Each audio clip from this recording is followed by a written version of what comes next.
সম্পর্ক হলো আমাদের জীবনের একটি আধার।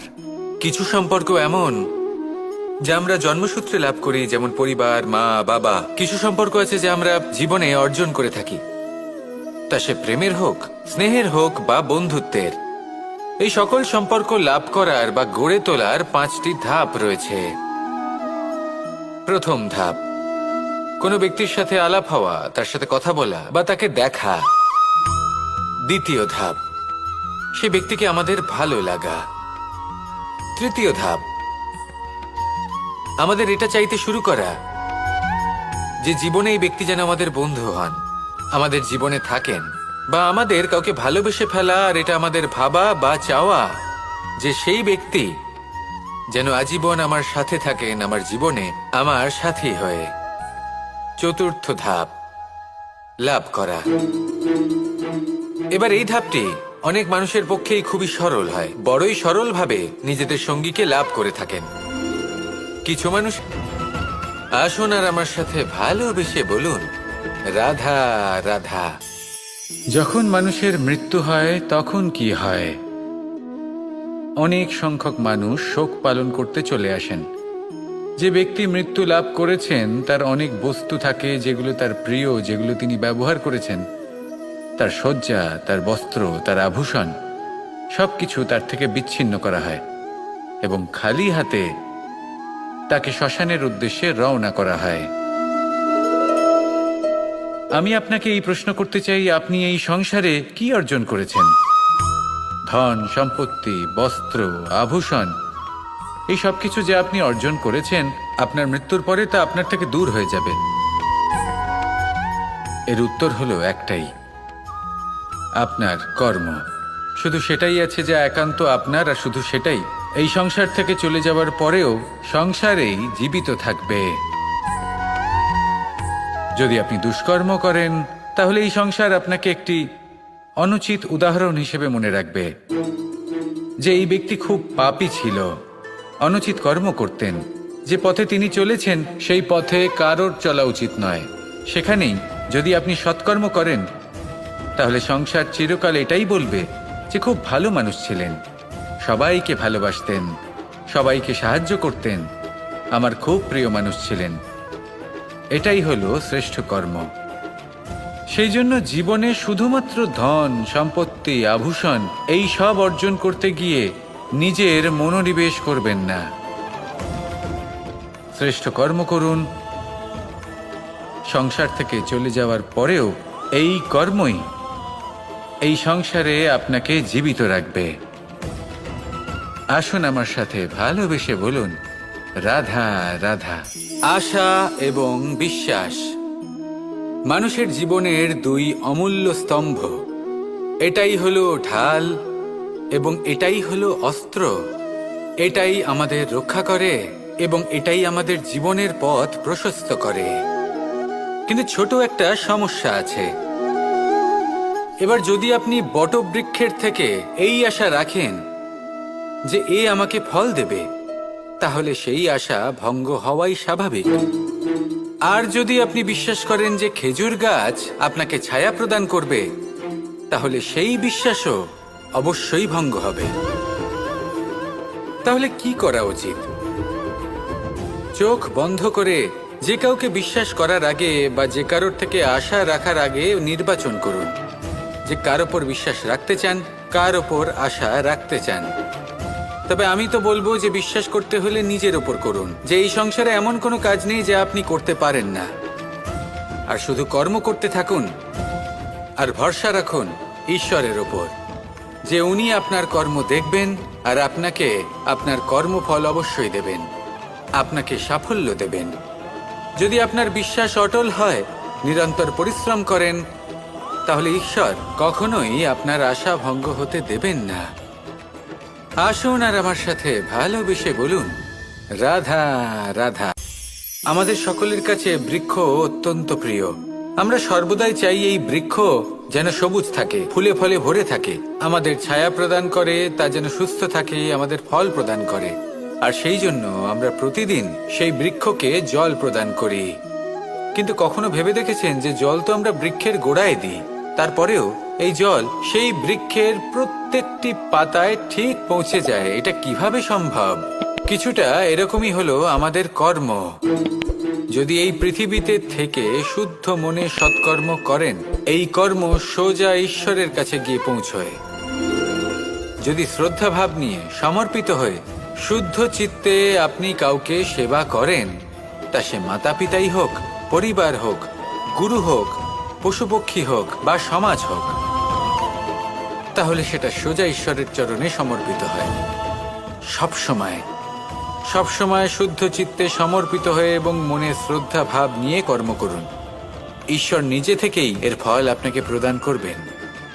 আসুন আমার সাথে ভালোবেসে বলুন, রাধা রাধা।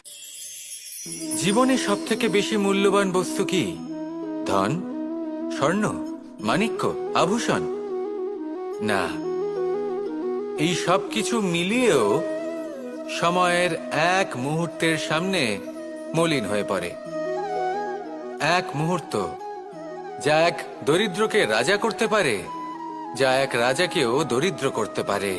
একটি মুহূর্ত যা আপনার আত্মবিশ্বাসকে পর্বতের শিখরে পৌঁছে দিতে পারে। একটি মুহূর্ত যা আপনার অস্তিত্বকে গভীর সাগরে বিলীন করে দিতে পারে। একটি মুহূর্তের খেলা। সবসময় জীবনে সেই ব্যক্তিকে সম্মান করুন, শ্রদ্ধা করুন, যিনি আপনার জন্য সময় বের করে থাকেন। সবসময় সেই ব্যক্তির প্রতি নিষ্ঠাবান থাকুন, যেই ব্যক্তি খারাপ সময় আপনার পাশে দাঁড়িয়ে থাকে। এই সময় সব থেকে বেশি মূল্যবান। আসুন আমার সাথে ভালোবেসে বলুন, রাধা রাধা। পুরাণে আমরা দেখেছি যে মাতা পিতা কতটা মহান হতে পারেন। কিভাবে শ্রী গণেশ নিজের মাতা পিতাকে পরিক্রমণ করলেন এবং পরম পূজনীয় হয়ে উঠলেন। কিভাবে ভক্ত শ্রবণ নিজের অন্ধ মাতা পিতাকে তীর্থযাত্রায় নিয়ে যাবেন বলে নিজের কাঁধে ওনাদের বসালেন এবং বয়ে নিয়ে গেলেন। এরকম অনেক অমূল্য শিক্ষা আমরা লাভ করে থাকি পুরাণ থেকে। কিন্তু এসব কথা হলো পুরাণের কথা। কথা বলা যাক আমাদের জীবন নিয়ে। আমাদের এই জীবনে আমাদের মাতা পিতা কেন আমাদের কাছে এতটা অমূল্য? কেন আমরা ওনাদের এতটা ভালোবাসি? কেন আমরা ওনাদের এত সম্মান করি? আর কেনই বা ওনাদের এতটা সম্মান করা উচিত? মমতার কারণে। মায়ের মনের এক ধরনের মমতা, পিতারও এক ধরনের মমতা। এই দুইয়ের মমতা ভিন্ন, কিন্তু এনাদের দুজনের মমতার কেন্দ্রবিন্দু হলো ওনাদের সন্তান। মাতা মমতার কারণে সকালে তাড়াতাড়ি উঠে পড়েন, খাবার তৈরি করেন, এটা ভাবেন যে আমার সন্তান যেন অভুক্ত না থাকে। অন্যদিকে পিতা ইচ্ছে না থাকা সত্ত্বেও নিজের মমতাবোধের কারণে নিজের সন্তানের প্রতি কঠোর হন, তাকে জ্ঞান প্রদান করেন, শিক্ষা প্রদান করেন, কারণ উনি চান যে ওনার সন্তান যেন পরবর্তীতে উন্নতি করে, কখনো অভুক্ত না থাকে। এটাই হলো মমতা মাতা পিতার। আর এই মমতা সংসারের অন্য কোথাও আপনি পাবেন না। তাই সবসময় নিজের মাতা পিতাকে সম্মান করুন, ওনাদের ভালোবাসুন, যতটা ইচ্ছে ভালোবাসুন। আর এই ভালোবাসার সাথেই বলুন, রাধা রাধা। জীবনে যখন আমরা কোনো পরিস্থিতির সম্মুখীন হই, তখন আমাদের সামনে দুটো পথ থাকে। তাদের মধ্যে কোনো একটা নির্বাচন আমাদের করে নিতে হবে, এই মনে করে নিতে হবে। নির্বাচন এই সংসারের সবথেকে গুরুত্বপূর্ণ বিষয়। একটা নির্বাচন আপনার বর্তমান বদলে দিতে পারে, আপনার ভবিষ্যৎ বদলাতে পারে, আগামী প্রজন্মের জন্য ইতিহাস রচনা করতে পারে। একটা নির্বাচন। এবার দেখুন, যে পরিস্থিতি আপনার সামনে আছে, আপনাকে সেই পরিস্থিতির সম্মুখীন হতেই হবে, সেই কষ্ট সহ্য করতেই হবে, সেই মতোই কাজ করতে হবে। শুধু এই বিষয়টা নির্বাচন করতে হবে যে এই পরিস্থিতির সম্মুখীন হওয়ার সময় আমি কি দুর্বল হয়ে থাকব নাকি আমি শক্তিশালী হয়ে থাকব। এই নির্বাচন এই মনের মধ্যে করতে হবে। আর এই নির্বাচন হলো সবথেকে বেশি গুরুত্বপূর্ণ নির্বাচন। যদি নিজের মনকে শক্তিশালী করে তুলে সেই পরিস্থিতির সম্মুখীন হন, তাহলে কিছুই আপনাকে বাধা দিতে পারবে না। পূর্ণ নিষ্ঠার সাথে, সাহসের সাথে এই মনকে শক্তিশালী করে তুলুন। তাহলে কোনো সংকট আপনাকে না বাধা দিতে পারবে, না ভাঙতে পারবে। আপনি নিজে সাফল্যের শিখরে পৌঁছতে পারবেন, আর এই মন প্রসন্ন হয়ে বলবে, রাধা রাধা। আমরা আমাদের জীবনের লক্ষ্য প্রাপ্ত করার জন্য কি না করে থাকি। আমরা ভাবনা চিন্তা করে থাকি, কত জ্ঞান অর্জন করে থাকি, তারপরে আমরা পরিকল্পনা করি আর প্রচেষ্টা করি। এবার প্রথম চেষ্টাতেই সাফল্য লাভ করব সেটা নাও হতে পারে, বরং ইতিহাস সাক্ষী যে প্রথমবার প্রচেষ্টা করে সাফল্য লাভ করার সম্ভাবনা অত্যন্ত কম।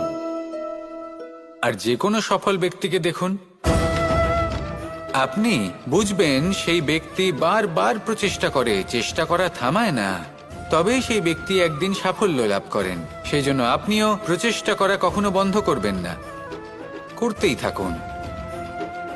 যখন আপনি প্রথমবার প্রচেষ্টা করেন তখন আপনি একা থাকেন, কিন্তু যখন আপনি দ্বিতীয়বার প্রচেষ্টা করেন তখন আপনার সাথে কিছু বিগত প্রচেষ্টার অভিজ্ঞতা থাকে। চেষ্টা করতে থাকুন, সাফল্য আপনার কাছে আসতেই চলেছে।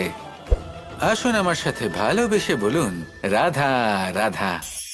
সুখ এবং দুঃখ এই দুই হলো আমাদের জীবনের অবশ্যম্ভাবী এবং গুরুত্বপূর্ণ অঙ্গ। আমাদের সকলের জীবনে কখনো সুখও আসে, আবার কখনো দুঃখও আসে। আমরা সবসময় ভাবি আমরা কিভাবে সুখ লাভ করব, কিভাবে আমরা দুঃখ থেকে দূরে থাকতে পারি। আর এই জীবনে যা কিছুই ঘটুক না কেন, সে সবকিছু আমরা সুখ এবং দুঃখের মাপদণ্ডে মেপে থাকি। এবার এখানে একটা ছোট্ট বিষয় আছে, এটা ভেবে দেখতে হবে যে কে আসলে সুখী ব্যক্তি। সুখী ব্যক্তি হলেন তিনি যিনি নিজের জীবনে নিজের কর্মের বিশ্লেষণ করে থাকেন, সেই বুঝে পদক্ষেপ নেন। উনি কি করতে চলেছেন সেটা উনি জানেন, আর যদি ওনার কোনো দোষ থাকে বা ভুল থাকে তাহলে সেগুলো শুধরে নিয়ে এগিয়ে চলেন। সেই জন্য উনি সুখী হন। অন্যদিকে যে ব্যক্তি দুঃখী, তিনি কি করেন? তিনি নিজের উপর নয়, অন্যের উপর নিজের নজর রাখেন যে তিনি কি করছেন, কিভাবে কর্ম করছেন। ওনারা অন্যের নিন্দা করেন, অন্যের সাফল্য দেখে ঈর্ষা করেন, ক্রুদ্ধ হয়ে যান, ওনাদের বাধা দিতে চেষ্টা করেন। সেই জন্যই তো ওনারা দুঃখী হন। এই সংসারে এমন অনেক ব্যক্তি আছেন যারা এই কারণে দুঃখী নন যে তাদের জীবনে দুঃখ আছে। তারা এই কারণে দুঃখ পান কারণ অন্যের জীবন অনেক বেশি সুখের। দেখুন, শেষ পর্যন্ত আপনাকে নিজের কর্মের প্রতি মনোসংযোগ করতেই হবে, অন্যের প্রতি নয়। কারণ আপনার জীবনে আপনার কর্ম হলো এমন একটা জিনিস যা আপনার নিয়ন্ত্রণে আছে। নিরন্তর চেষ্টা করতে থাকুন, নিজের কর্মকে বুঝতে শিখুন, শুধরে নিন, নিজেকে শ্রেষ্ঠ করে তুলুন। তখন সাফল্য নিজে থেকে আপনার কাছে আসবে, আর এই মন প্রসন্ন হয়ে বলবে, রাধা রাধা। এই সংসারে এমন কোন আবেগ আছে যা সবসময় কটু বলে মনে হয়, কিন্তু সবার শেষে এটি সব থেকে বেশি মধুর উপলব্ধি প্রদান করে, সব থেকে বেশি মধুর অনুভূতি প্রদান করে। উত্তর পেলেন? পেলেন না? আপনাকে একটা উদাহরণ দিই। যখন মাতা সীতাকে অপহরণ করা হয়েছিল তখন শ্রীরাম অপেক্ষা করেছিলেন 4 মাস পর্যন্ত। উনি খুঁজতে চেয়েছিলেন, কিন্তু উনি ওনার খোঁজ বন্ধ রেখেছিলেন। কল্পনা করে দেখুন ওনার কতটা যন্ত্রণা হয়েছিল। উনি শুধু অপেক্ষা করছিলেন, কারণ তখন বর্ষা ছিল। অনেক দিন পর্যন্ত সূর্যের আলো দেখা যায়নি। উনি জানতেন এরকম সময় বানর সেনার পক্ষে বনের মধ্যে পথ খোঁজা খুবই কঠিন কাজ হবে, সাগর পার করা অত্যন্ত কঠিন হয়ে দাঁড়াবে। তারা হয়তো বনের মধ্যে পথ হারিয়ে ফেলবে। উনি অপেক্ষা করলেন, আর এই অপেক্ষার ফল হিসেবে উনি কি লাভ করলেন? সাগরে সেতু নির্মাণ করলেন এবং মাতা সীতাকে সসম্মানে আবার ফিরিয়ে আনলেন। যদি শ্রীরাম অপেক্ষা না করতেন তাহলে হয়তো এই সব কিছু কখনোই সম্ভব হতো না।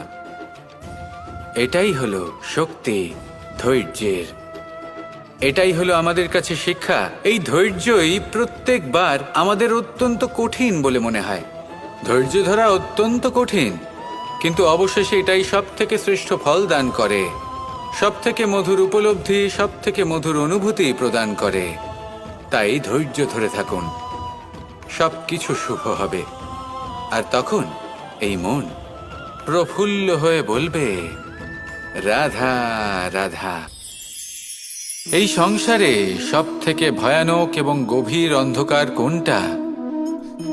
সেটা যখন মেঘ সূর্যকে ঢেকে দেয় এবং সংসার অন্ধকারাচ্ছন্ন হয়ে ওঠে, নাকি তখন যখন সূর্যাস্তের সময় ঘনিয়ে আসে, সূর্য ঢলে যায় এবং এই সংসারে অন্ধকার ছেয়ে যায়, নাকি সেই অমাবস্যার রাত্রি যখন চতুর্দিকে ঘন অন্ধকার থাকে এবং চন্দ্রমার প্রকাশ কোথাও থাকে না? না, এই সংসারে সব থেকে বেশি ভয়ানক অন্ধকার হলো মানসিকতার অন্ধকার। মানসিকতা খুব গভীর একটা বিষয়। এই মানসিকতাই সত্যের রূপ ধারণ করে এবং আমাদের এই মানসিকতা এবং বিবেকে একটা সূর্য থাকে। যদি আমরা এটা জীবন থেকে বের করে ফেলি, তাহলে নিরাশা, হতাশা, অসফলতা এর এমন এক ঘন অন্ধকারে আমরা ফেসে যাব যে তার থেকে বাইরে বের হওয়া প্রায় অসম্ভব ব্যাপার হয়ে দাঁড়াবে। বড়ই কঠিন হয় সেই সময়। সেই জন্য ইতিবাচক মনোভাব থাকা খুব প্রয়োজনীয়। এটা ভাববেন না যে এটা আমার সাথে কেন হলো, এই সমস্যা কেন এলো, ওই ব্যক্তি আমার সাথে এটা কেন করলেন। এটা ভাবুন যে আমি জীবনে যে পরিস্থিতিতে দাঁড়িয়ে আছি তার থেকে আমি ঠিক কিভাবে বাইরে বেরোতে পারবো। যতই ঘন অন্ধকার থাকুক না কেন, খুব ছোট একটা প্রদীপের প্রকাশ আমাদের পথপ্রদর্শক হয়ে দাঁড়াতে পারে। আর আমাদের জীবনে এই ছোট্ট একটা প্রকাশ হলো আশা। এই আশার একটি কিরণ আমাদের অত্যন্ত গাঢ় অন্ধকারেও পথ দেখাতে পারে। তাই এই আশাকে সবসময় মনে প্রজ্বলিত করে রাখুন। গাঢ় থেকে গাঢ় অন্ধকারের সাথে, কঠিন থেকে কঠিনতর সমস্যার সাথে লড়াই করুন, সামনে এগিয়ে চলুন, আর আমার সাথে ভালোবেসে বলুন, রাধা রাধা। একটি নৌকা বিশাল একটি সাগরে ভেসে চলে। কখনো যাত্রীদের বা কখনো বিশাল বস্তুকে নিজের সাথে বহন করে নিয়ে চলে, এক স্থান থেকে অন্য স্থানে পৌঁছে দেয়। এই নৌকা কখনো সাগরে আটকে পড়ে বা কখনো ডুবে যেতেও পারে, কিন্তু এই নৌকা তখন ডুবে যায় না যখন এর আশেপাশে অধিক মাত্রায় জল থাকে। এটা তখন ডুবে যায় যখন ও নিজের আশেপাশের থাকা জলকে নিজের ভেতরে প্রবেশ করতে দেয়। যখন আস্তে আস্তে এই জল প্রবেশ করতে থাকে, নৌকা ভারী হতে থাকে আর আস্তে আস্তে ডুবে যায়। এটা আমাদের কাছে একটা শিক্ষা।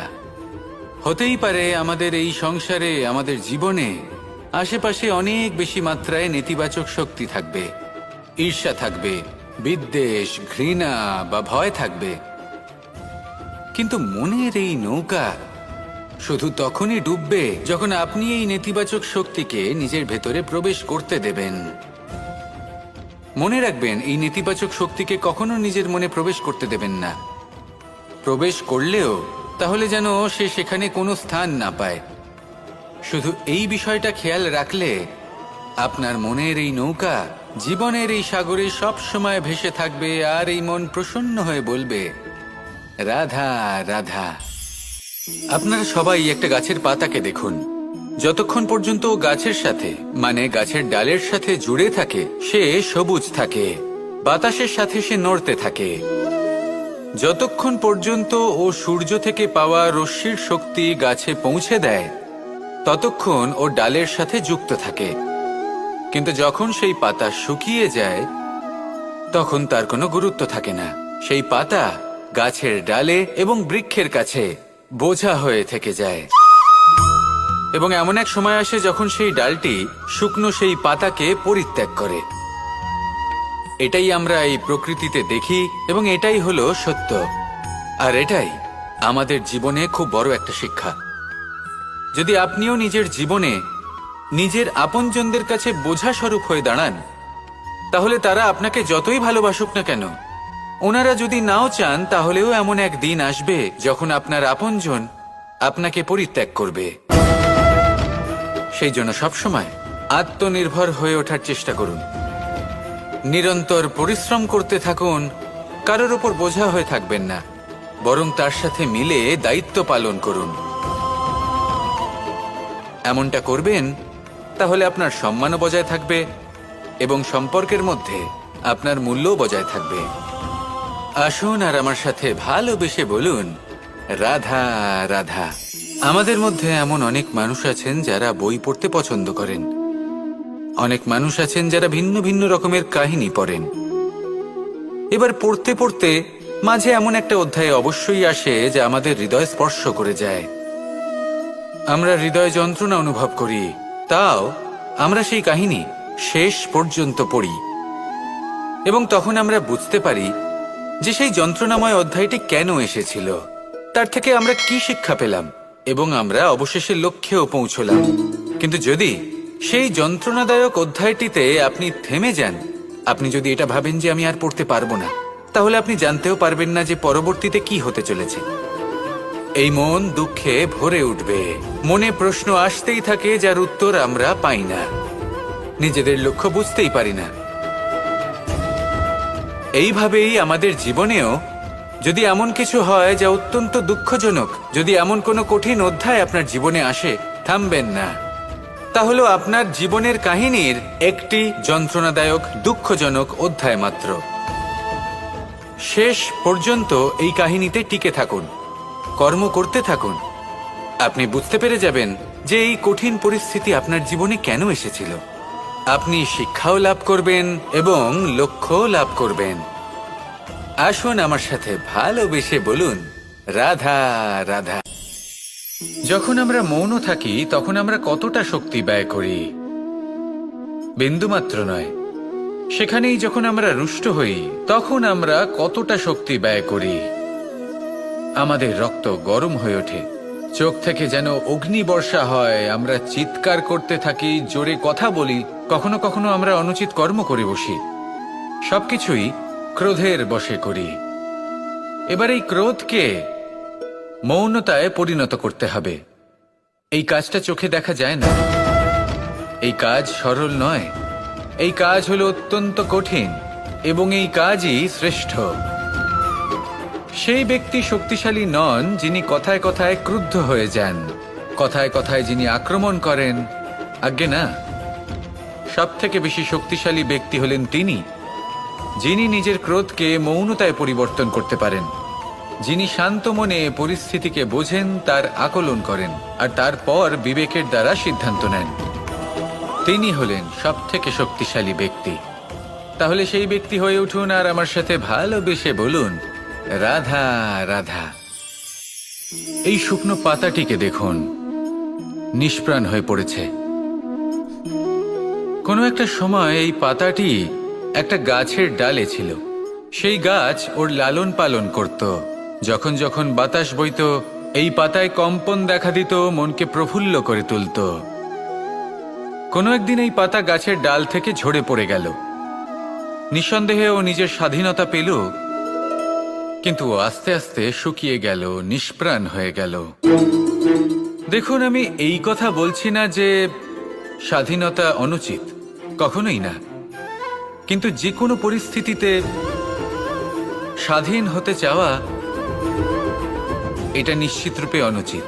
আমরা যদি আমাদের জীবনে পরিবারের গুরুত্ব ভেবে দেখি, তাহলে এই পরিবারে যতই মতভেদ থাকুক না কেন, যতই মনোমালিন্য থাকুক না কেন, যতই বিবাদ থাকুক না কেন, এই সব মিটিয়ে নেওয়া অত্যন্ত প্রয়োজনীয়। সেই সবকিছু সমাপ্ত করা অত্যন্ত প্রয়োজনীয়। কখনো এই পরিবারকে ভাঙতে দেবেন না, কখনো এই পরিবার থেকে দূরে চলে যাবেন না। এই পরিবার হলো আমাদের জীবনের একটা অমূল্য সম্পদ, অমূল্য এক আশ্রয়, যা এই সংসারে হয়তো কোথাও আপনি পাবেন না। তাই একে আগলে রাখুন। ভেবে নিন আপনি পাতা আর আপনার পরিবার সেই গাছ। আসুন আমার সাথে ভালোবেসে বলুন, রাধা রাধা। জ্যোতিষ একটা বিদ্যা, এ হলো একটা বিজ্ঞান। যে নক্ষত্র দশায় আপনি জন্মগ্রহণ করেছেন, যে স্থানে আপনার জন্ম হয়েছে, এগুলো আপনার জীবনের দিশা স্থির করার ক্ষেত্রে গুরুত্বপূর্ণ ভূমিকা পালন করে। কিন্তু যে রাশিতে আপনি জন্ম নিয়েছেন আর আপনার যা নাম স্থির হয়েছে, সেটা আপনার ভবিষ্যৎ নির্ধারণ করবে তা আবশ্যক নয়। রা দিয়ে রাম এবং রা দিয়ে রাবণ, এই দুজনের রাশি সমান ছিল, কিন্তু একজন নিজের শক্তির দুর্ব্যবহার করলেন। স্বর্ণ লঙ্কার অধিপতি রাবণ, চতুর্দিকে বিজয়ী হওয়া সেই ব্যক্তি নিজের পতনের সম্মুখীন হলেন। শ্রীরাম রাবণকে বধ করলেন। শ্রীরাম, যিনি নিজের কর্ম দ্বারা, নিজের পরিশ্রম দ্বারা ঈশ্বর উপাধি লাভ করেছিলেন, 14 বছরের বনবাস ভোগ করলেন, আর যখন বিপদে পড়লেন তখনও নিজের রাজ্যের সাহায্য নিলেন না। বনের মধ্যে নিজে বানর এবং ভাল্লুকদের নিয়ে একটি সেনাবাহিনী গড়ে তুললেন এবং রাবণকে তার কুকর্মের শাস্তি দিলেন। তাই সর্বদা এটা মনে রাখবেন, আপনার খ্যাতি, আপনার ভবিষ্যৎ আপনার কর্ম নির্ধারণ করে, আপনার রাশি নয়। তাই সবসময় শ্রেষ্ঠ কর্ম করুন আর আমার সাথে ভালোবেসে বলুন, রাধা রাধা। প্রজাপতি দেখেছেন কি সুন্দর হয়, তাই না? এই প্রজাপতি, ওদের দিকে তাকালে নিজের অজান্তেই নিজের মুখে হাসি ফুটে ওঠে। কিন্তু এই প্রজাপতি জন্ম থেকেই এমন দেখতে হয় না। জন্ম থেকে এদের কাছে ডানা থাকে না, এরা উড়তেও পারে না। যখন একটি প্রজাপতি জন্ম নেয় তখন প্রথমে ডিম অবস্থায় থাকে সে। আস্তে আস্তে সেই কবচ সে ভেঙে ফেলে, খুব পরিশ্রম করতে হয় তাকে। তারপর কীটের আকার ধারণ করে সে চলতে থাকে, অনেক কষ্ট সহ্য করতে হয়, অনেক পরিশ্রম করতে হয়। তারপর তার রূপ বদলে যায়, তারপরে তার ডানা গজায়, তারপরে সে উড়তে পারে। এই নিরন্তর পরিশ্রমই সাফল্যের মূল মন্ত্র হয়। কখনো কখনো প্রতিভাও কম পড়ে যায় যদি নিরন্তর পরিশ্রম না করা হয়, যদি সমর্পণের ভাব মনে না থাকে, দৃঢ় নিষ্ঠা না থাকে।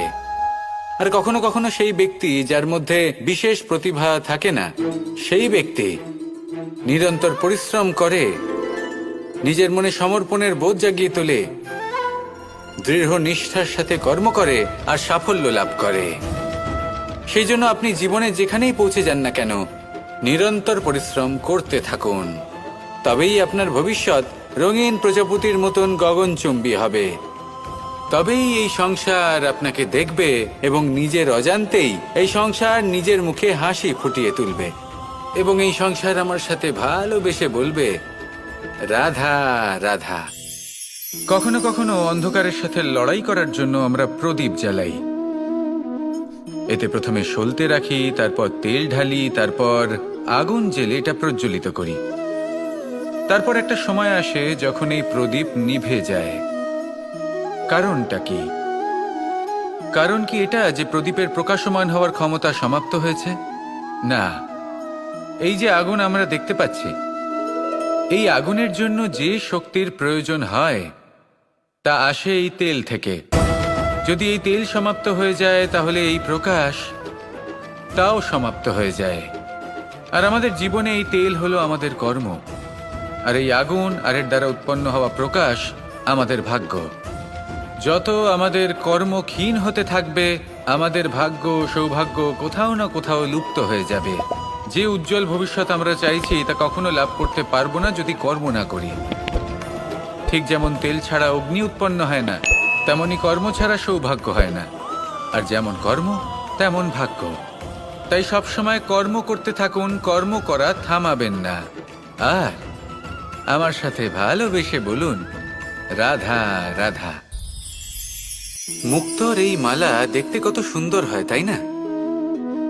যিনি ধারণ করেন তাকেও এটা শীতলতা প্রদান করে, আর যে ব্যক্তি দেখে তার চোখও এই দৃশ্য দেখে শান্তি উপলব্ধি করে। কিন্তু ভাবুন, যদি এমন কিছু হয় যে সুতো দ্বারা এই মুক্তোর মালা তৈরি হয়েছে সেটা কেউ ছিঁড়ে দেয়, তাহলে এই মুক্তোর মালা ছিঁড়ে যাবে আর সমস্ত মুক্তো মাটিতে পড়ে যাবে, ছড়িয়ে পড়বে। তখন কি আমরা এটা ভাববো যে এটা তো মাটিতে পড়ে থাকা বস্তু, এটা আমি তুলবো না? ভাববো না, তাই না? আমরা নিচু হয়ে একটা মুক্তো কুড়িয়ে নিই এবং আবার এদের সুতোর মধ্যে প্রবেশ করাই। কেন? কারণ এই মুক্ত হলো বহুমূল্য। এতে কোনো সন্দেহ নেই যে এই মুক্ত হলো বহুমূল্য। কিন্তু এর থেকেও অনেক বেশি বহুমূল্য হলো আমাদের জীবনে আমাদের সম্পর্ক, আমাদের বন্ধু বান্ধব। এই সম্পর্কেও কখনো কখনো বিবাদ হয়, মনোমালিন্য হয়, এগুলোও ছড়িয়ে যায়। আর সেই সময় এই মুক্তর মতোই নত হয়ে আমাদের এই সম্পর্কগুলিকে হাতে তুলতে হবে, এদের জুড়তে হবে, এদের আগলে রাখতে হবে, কারণ এদের থেকে বহুমূল্য আর কিছুই নেই। আর যদি এই কাজটা আপনি শিখে নিতে পারেন, তাহলে আপনার জীবনের এই সম্পর্ক, এই বন্ধুত্ব সবসময় আপনাকে বল প্রদান করবে, আনন্দ প্রদান করবে। আর এই মন সুপ্রসন্ন হয়ে বলবে, রাধা রাধা। আজ আপনাকে একটা গল্প শোনাচ্ছি। একদিন এক ব্যক্তি নিজের দ্বারে লিখে দিলেন, আজ আমি ভীষণ দুঃখী, আজ আমার সাথে কেউ দেখা করতে আসবেন না। কিছুক্ষণ পরে তার এক বন্ধু এলো, সে সেই লেখা পড়ল, তাও গিয়ে তার সাথে দেখা করল। সে বলল, আমি লেখাপড়া জানি না, কিন্তু আমার বন্ধুর মনের এই বেদনা, এটা আমাকে সবসময় ডাক দেয়। এরাই হলো আসল বন্ধু। কোনো কারণে আপনি যদি দুঃখ পান, কোনো সমস্যার সমাধান না বের করতে পারেন, এই সংসার থেকে আলাদা হয়ে যেতে চান, তাও এই বন্ধু আপনার সাথেই থাকবে। সমস্যার সমাধান না দিতে পারলেও আপনার সম্বল হয়ে অবশ্যই থাকবে। হয়তো আপনার দুঃখ কম করতে পারবে না, কিন্তু আশার আলো অবশ্যই দেখাবে। যখন আপনি সংসারের থেকে আলাদা হয়ে যান, তখনও আপনার সাথে যুক্ত থাকে আপনার এই বন্ধু, আসল বন্ধু। এবারে আমরা মানুষেরা বড়ই বিচিত্র। তারা সব সময় যে কোনো জিনিসের মাহাত্ম্য দুবার বুঝতে পারে। আর আমার সাথে প্রসন্ন হয়ে বলুন, রাধা রাধা। আমাদের মধ্যে বহু মানুষ মাঝে মাঝে নিজেকে অকর্মণ্য মনে করি, ভেবে নিই যে এত চেষ্টা করার পরেও কিছুই পেলাম না, আর হয়তো পরেও কিছুই পাব না। আর সেই জন্য নিজের জীবনের সমস্ত বোঝা অন্য কারোর কাঁধে চাপিয়ে দিই, নিজের ওপরে বিশ্বাস হারিয়ে ফেলি। কেন বুঝতে পারেন না এই কথাটা? যে যতক্ষণ না পায়ে কোনো কাঁটা ফুটবে, ব্যক্তি কি করে বুঝতে পারবে যে এরপর থেকে নিচে তাকিয়ে চলতে হবে? সূর্যকে নিজে জ্বলতে হয় যাতে বাকিদের প্রকাশ দিতে পারে সে। রাতের অন্ধকারের সাথে লড়াই করার জন্য চন্দ্রিমাকে আকাশে একা উজ্জ্বল হতে হয়। নদী নিজের যাত্রা কি করে করে, নিজের পথ কি করে নির্মাণ করে? সে পাথরের সাথে লড়াই করে তা বানায়। যদি স্বয়ং আপনি নিজের সাহায্য করতে অক্ষম হন, তাহলে নিশ্চিতভাবে আপনার এই জীবন ব্যর্থ হয়ে যাবে। তাই মনে রাখবেন, এই সংসারে নিজের জীবনের ভার নিজের কাঁধেই বহন করতে হয়। অন্যের কাঁধের ওপর শুধুমাত্র পরলোক যাত্রা হয়। সেই জন্য এই সংসারে জীবিত সেই যে আত্মনির্ভর।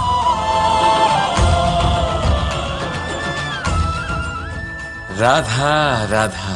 সময়, কথায় বলে সময়ের পূর্বে কিছুই হয় না। প্রতিটা ঘটনার একটা সময় থাকে। সময়ের আগে না সূর্যোদয় হয় আর না সূর্যাস্ত হয়। সময়ের পূর্বে গাছে না ফুল ফোটে না ফল ধরে। কিন্তু একটা কথা ভেবে দেখুন, যদি বর্ষা আসার আগে কৃষক ভূমিকে না প্রস্তুত করে, বীজ রোপণ না করে, তাহলে কি ফসল ফলবে? যদি কোনো যোদ্ধা যুদ্ধের পূর্বে নিজের অস্ত্রের ধার না দেয়, তাহলে সে যুদ্ধ কি করে লড়বে? এর মানে এটাই হলো যে সময় আপনার যখন আসার তখন অবশ্যই আসবে, কিন্তু ততক্ষণ এটাও গুরুত্বপূর্ণ যে আপনি নিজেকে তার জন্য তৈরি রাখুন। কারণ এই সুযোগ, এই কথাটা শুনতে যত ছোট, এটা আসেও ততটা কম সময়ের জন্য, তারপর চলেও যায়। এবার যদি সুযোগ আপনার হাতে আসে আর আপনি তার জন্য তৈরি না থাকেন, তাহলে আপনি সাফল্য কি করে পাবেন? তাই আপনি সঠিক সময়ের জন্য অপেক্ষা করুন, সেই সুযোগের জন্য অপেক্ষা করুন, কিন্তু ততক্ষণ নিজের চেষ্টার দ্বারা নিজেকে আরো সক্ষম করে তুলুন, কারণ সাফল্য আপনার জন্য অপেক্ষা করছে। শুধু আপনি তার জন্য তৈরি থাকুন। রাধা রাধা। কথা মানুষের পাওয়া সবচেয়ে অদ্ভুত উপহার। এই কথাই মানুষকে এই সংসারের সমস্ত প্রাণীর থেকে ভিন্ন করে তোলে, সংসারের সবচেয়ে উপরে নিয়ে যায়। এই কথার কারণেই আমরা একে অপরের সাথে ভাব আদান প্রদান করি। আমি আমার মনের ভাবনা অন্য কাউকে ব্যক্ত করতে পারি, অন্য কেউ তাদের ভাবনা আমাকে ব্যক্ত করতে পারে। এই কথাই আমাদের সবচেয়ে বড় ঢাল। এবারে দেখুন, আপনি নিশ্চয়ই লক্ষ্য করেছেন, কারোর কথা মধুর হলে লোকে তাকে ভালোবাসে, তাকে নিজের বন্ধু বানায়। সেইভাবেই যদি কারোর কথা কঠোর হয়, তাহলে লোকে তাকে ঘৃণা করে, তাকে নিজের শত্রু মনে করে। এই কথাই ভাষা হয়ে আমাদের ইতিহাস রচনা করে। তবে আমরা কি সত্যি বাণীর বিষয়ে অতটাই ভাবি যতটা আমাদের ভাবা উচিত? ভেবে দেখুন, মানুষের কথা বলতে শিখতে কত সময় লাগে। কোনো বালক 1.5 বছর বয়সে কথা বলতে শেখে, কেউ 2 বছরে, কেউ 3। এবার দেখুন, মানুষ 1.5 বছর বয়সে কথা বলতে শিখে গেলেও তার কি বলা উচিত এটা সারা জীবনেও শিখতে পারে না। এর উপরে মনোনিবেশ করুন, এটা বোঝবার চেষ্টা করুন কি বলা উচিত। নিজের কথা শুদ্ধ করুন, নিজের কথা মধুর করুন, আর সেই মধুরতার সাথে আমার সঙ্গে বলুন, রাধা রাধা। এই লক্ষ্য আসলে কি? এই লক্ষ্য তাই যা আমরা পেতে চাই। এই সংসারে সুখী কে হয়? সুখী সেই যে তার লক্ষ্য পেয়ে গেছে। দুঃখী কে হয়? দুঃখী সেই যে তার লক্ষ্য এখনো পায়নি। এবারে প্রশ্ন এখন এটাই যে লক্ষ্য সবাই পেতে চায়, লক্ষ্য পাওয়ার জন্য সবাই প্রাণপণ চেষ্টাও করে, তাহলে সবাই তাদের লক্ষ্যে পৌঁছতে পারে না কেন? ঠিক আছে, কোথাও না কোথাও কিছু না কিছু কমতি থেকেই যায়, যাই বাধা থাক। আজকে আমি আপনাকে একটা উপায় বলবো এই লক্ষ্য পাওয়ার জন্য। একটা কাগজ নিন, তাতে একটা চিহ্ন বানান, সেটাই হবে আপনার লক্ষ্য। এবারে সেই লক্ষ্যে পৌঁছানোর একটা পথ বানান। এবারে এই যাত্রাকে ভিন্ন ভিন্ন ভাগে বিভাজন করে দিন। এবারে এটা হলো আপনার পরিকল্পনা। এবার এই পরিকল্পনা ক্রমানুসারে আপনি পালন করতে থাকুন, এটাই হবে আপনার চেষ্টা। এবার এইভাবে যদি আপনি চেষ্টা করতে থাকেন, যাই আপনার কল্পনা হোক না কেন, তা বাস্তব অবশ্যই হবে। তাহলে এই কল্পনাকে বাস্তবে রূপান্তরিত করুন। এইভাবেই নিজের পরিকল্পনা পালন করতে থাকুন। আপনার যাই কল্পনা থাকুক বা যাই লক্ষ্য থাকুক, তা বাস্তবে পরিণত হয়ে আপনার হাতে অবশ্যই আসবে। রাধা রাধা।